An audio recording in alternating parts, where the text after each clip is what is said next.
આપણે ચોખ્ખા દેવી દેવતાઓ જેવા કે બ્રહ્માણીમાં, અંબેમાં કે પછી ગોગ મહારાજ વિશે તો જાણીએ છીએ, પરંતુ મેલા દેવી દેવતાઓ વિશે ખૂબ જ ઓછા લોકો જાણકારી ધરાવે છે.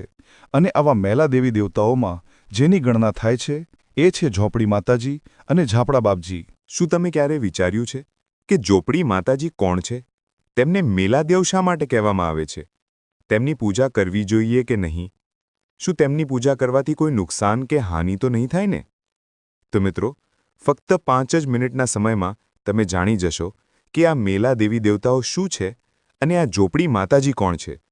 તો આ વિડીયોને અંત સુધી પૂરેપૂરો જોશો અને પોતાના સંબંધીઓ સાથે શેર કરશો. તો મિત્રો, આપણા બ્રહ્માંડમાં 2 પ્રકારની દિવ્ય શક્તિઓ રહેલી છે.